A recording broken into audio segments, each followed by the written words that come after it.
welcome to the definitive Yakuza tier list. This is the only tier list that matters, the only one you will ever need. This opinion is now your opinion from now on. So, obviously I haven't played all of these games. We're just talking about from Yakuza 0 to 6 main story line. Got it? Okay? Let's go. Also, I'm doing this in chronological order. So we're starting with Yakuza 0. What do I want to put this? I'm not sure, to be honest. Hold on, let me just talk about the game for a second. I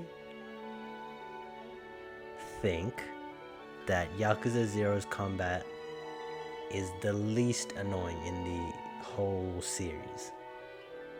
I'd say it competes with Yakuza Kiwami 2 and 6. But from my memory, there was no boss fights or anything like that where I felt, oh man, this is annoying. This one part is super annoying. I don't know why they made blah blah blah so hard. I don't know why they put so many enemies here. I don't remember feeling any of that in Yakuza 0. So for that alone, it's definitely gonna be B, A, or S. Story-wise, I love the story. I love the story in all of the games. Visuals, it was okay, I guess. It just looks pretty much the same as Yakuza Kiwami. But I really liked switching between Kiryu and then Majima and then finding out how they become who they are for the rest of the games.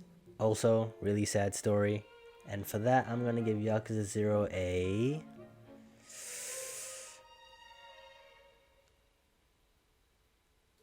B? Oh my god! I think B.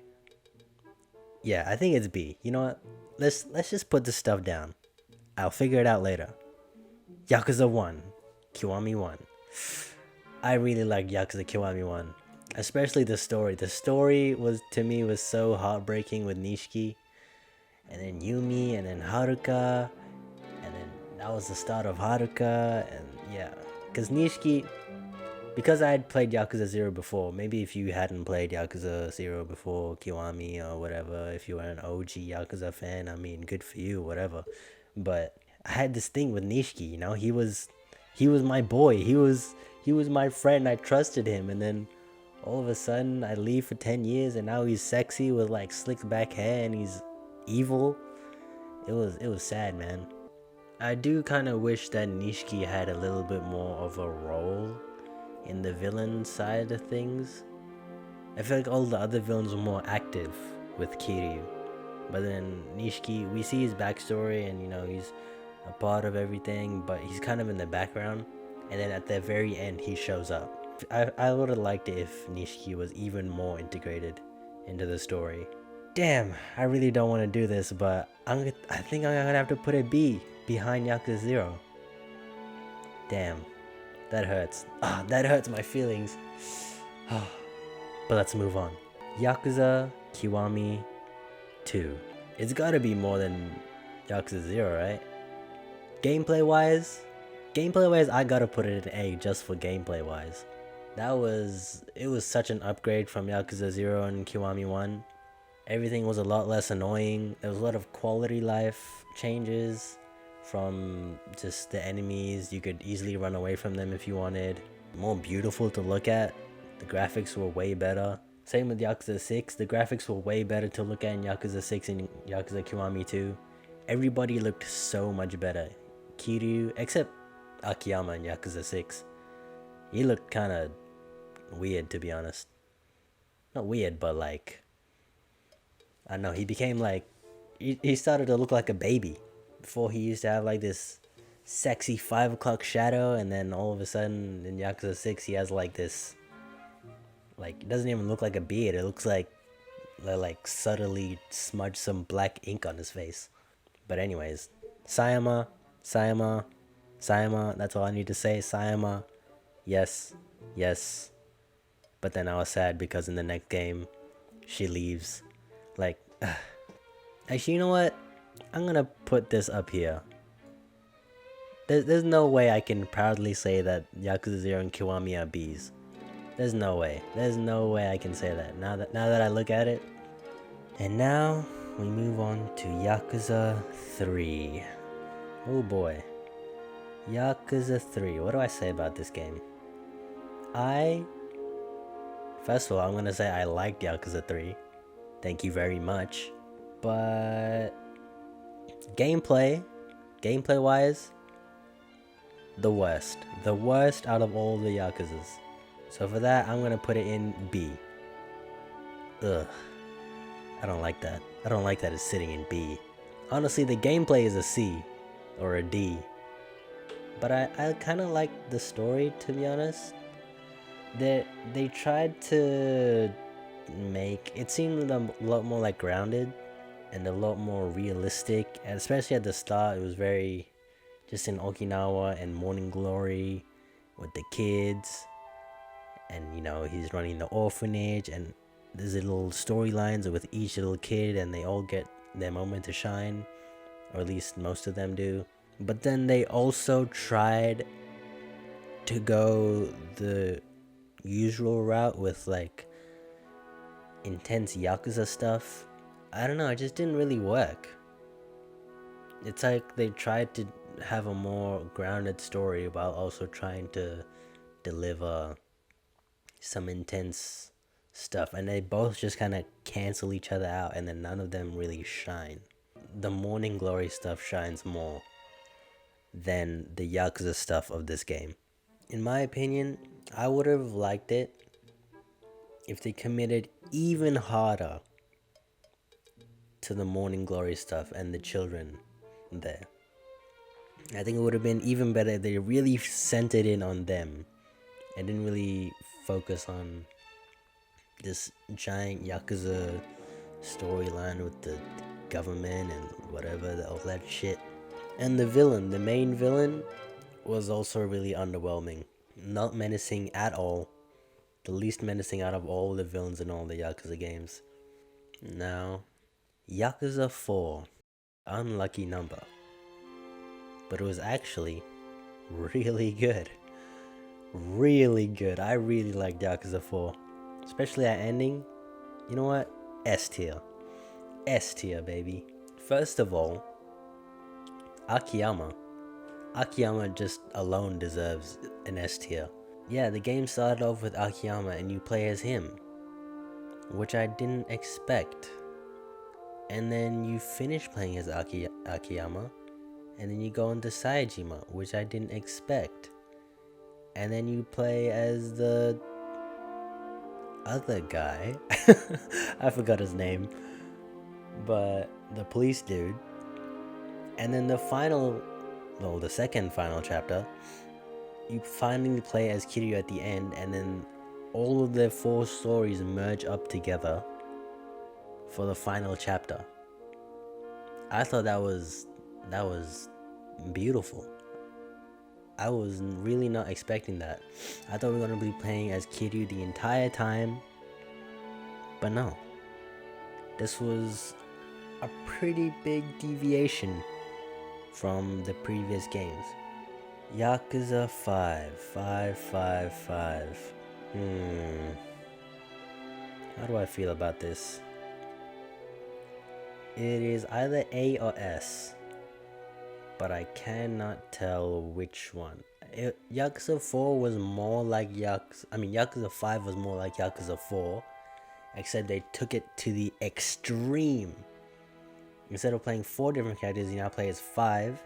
Kiryu, Akiyama, Saejima, Haruka, and the other dude. I forgot his name already. The baseball dude, Yeah, it was basically that, except they took it to the extreme.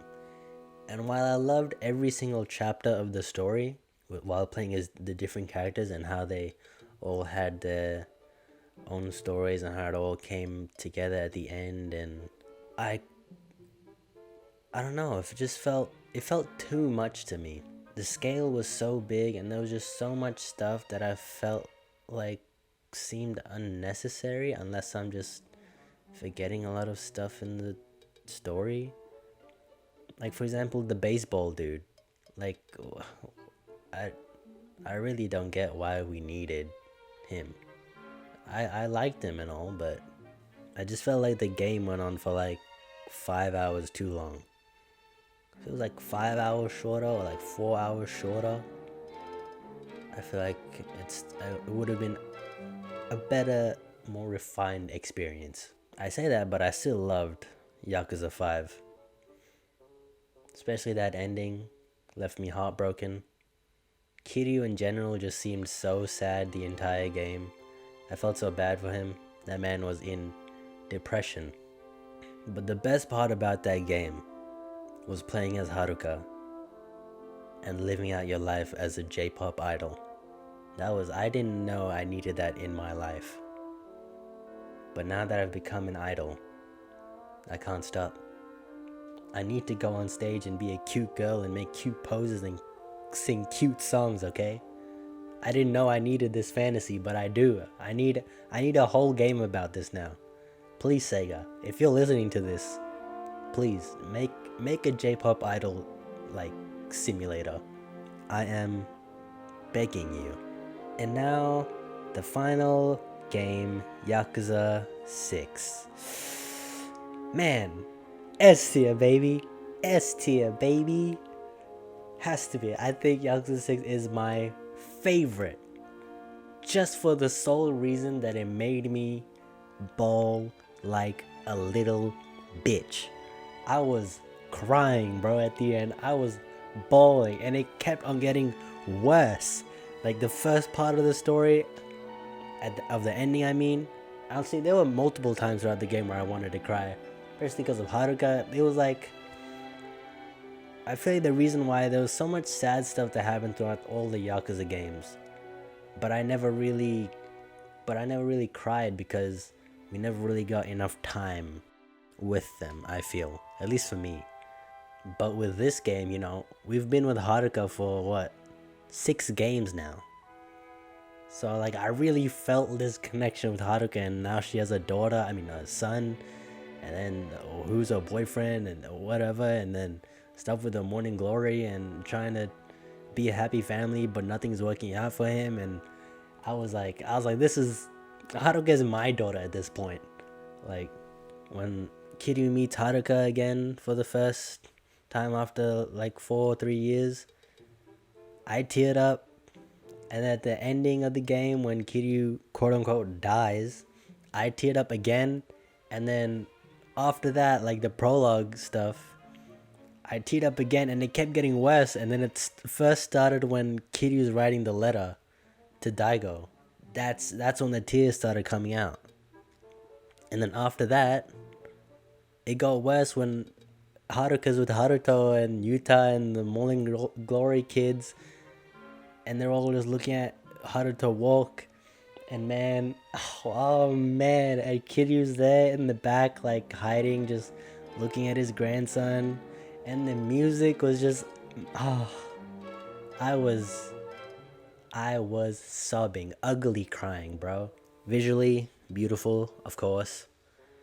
And also, I really liked the villains in Yakuza 6.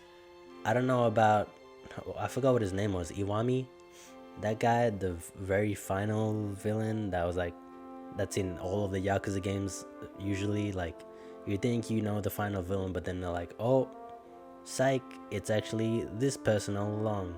But that guy, I don't know, he wasn't really that cool of a villain to me. Everybody else was pretty cool as a villain, but then they ended up just not being villains. Half of the people in Yakuza 6 aren't even villains. They're just doing their job. You know what I mean? But their job just happens to get in the way of us. So we just end up fighting them. So and what I really liked about Yakuza 6, which I felt was getting bigger and bigger from Yakuza 4 to 5.